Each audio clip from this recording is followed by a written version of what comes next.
Ethan Blake had a problem no one could see. From the outside, his life looked stable and ordinary. He had a job, a small apartment, and a routine that seemed fine. But inside his mind, there was constant noise. Negative thoughts followed him everywhere, quietly telling him he wasn't good enough, that he would fail, and that no matter how hard he tried, nothing would change. Over time, these thoughts became stronger, shaping his confidence, his actions, and the way he lived his life. One evening, after a long and frustrating day at work, Ethan sat alone in his dimly lit room. His boss had pointed out his mistakes, and one of his colleagues had outperformed him again. He felt stuck in a cycle he couldn't break. As he stared at his reflection, he finally asked himself, "Why does this always happen to me?" That night, instead of distracting himself with his phone, he picked up a book he had ignored for months. The first line he read stopped him. "You don't control what happens to you, but you control how you think about it." For the first time, he wondered if the real problem wasn't his life, but his thoughts. The next morning, Ethan decided to test this idea. When his mind told him, "You're going to mess up again," he didn't accept it like before. Instead, he responded, "Maybe, but I'll still try." It felt strange and unnatural, but something inside him shifted. At work, when he made a small mistake, his thoughts attacked him instantly. "You're useless," his mind said. This time he paused and corrected it. "I made a mistake. That doesn't make me useless." It was a small change, but it required effort, and for the first time, he felt like he was fighting back. Days turned into weeks, and Ethan stayed consistent with this new habit. He realized that controlling his mind didn't mean removing all negative thoughts. That was impossible. Instead, it meant not believing every thought that appeared.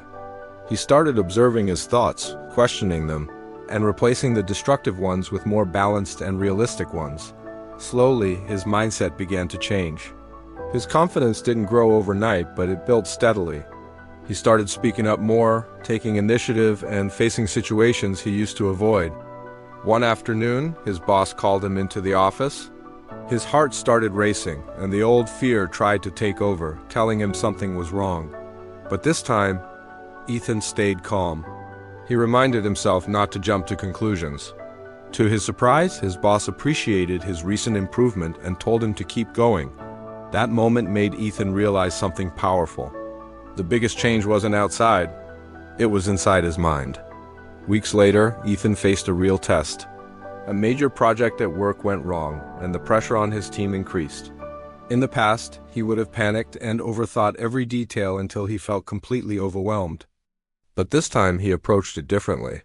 When his mind told him, "This is too much," he responded, "Take it step by step." When it said, "You're going to fail," he answered, "Not if I stay consistent." He focused on what he could control and ignored the rest. With patience and effort, he helped fix the project and gain the respect of his team. That night, as he stood in front of the mirror again, Ethan saw a different person. Not someone perfect, but someone stronger, calmer, and in control. He finally understood something important. Mental discipline isn't about having a perfect mind or never feeling doubt. It's about training your mind to work for you instead of against you. His thoughts were still there, but now he had the power to choose which ones to follow. For the first time in his life, Ethan felt real peace. Not because life had suddenly become easy, but because he had become stronger. He smiled slightly and said, "I'm not my thoughts. I control my thoughts." In that moment, he knew that no matter what challenges came next, he had the discipline to face them and grow through them without fear. Moral: your mind is either your greatest enemy or your strongest weapon. The moment you learn to control your thoughts, you take control of your life.